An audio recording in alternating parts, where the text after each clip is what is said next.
मैं जुमे के अंदर कभी भी कुरान और हदीस के अलावा कोई भी बात नहीं करता अल्हम्दुलिल्लाह, मगर एक मेरी अपनी ज़ाती बात कि मैं बस के अंदर बैठा और इस टूल प्लाजे से उतरना और एक बुजुर्ग ना सफेद कपड़े उन्हें पाए ने ते इंज पैरों ते उन्होंने को खलोता नहीं जा रहा, जबान तो गल नहीं हो रही, वो कहते ने मैनू इत्थे ही उतार दे।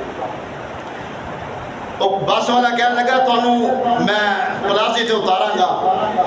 बाबा जी ने उतार दिता, मैं किराया दे के बाद उतरिया। सर्दियों के दिन ने, सख्त सर्दी का मौसम है, धुंध पई हुई है, तो मैं जो थले उतरिया तो वो बाबा जी को इंज लगता सी जिवें किसी ने कोई नशा अवर शह खिला दी हो।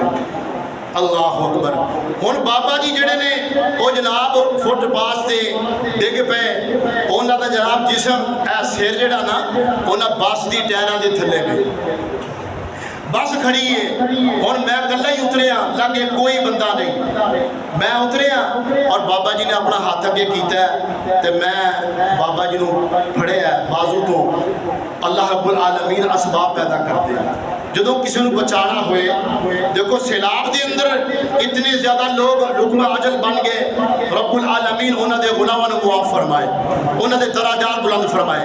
जो रब्बुल आलमीन किसी को बचान लगते हैं तो फिर असबाब पैदा कर देते हैं। मैं जो बाबा जी का हाथ फड़िया और फड़ के ना रब्बुल आलमीन ने मैनू ताकत हिम्मत दी और बाबा जी को मैं खड़िया कर दिता। और बाबा जी ने जो मैं खड़िया किया नाल ही बस टुर पई है। कायनात के लोगों, जो मेरे रब ने किसी को बचाना होए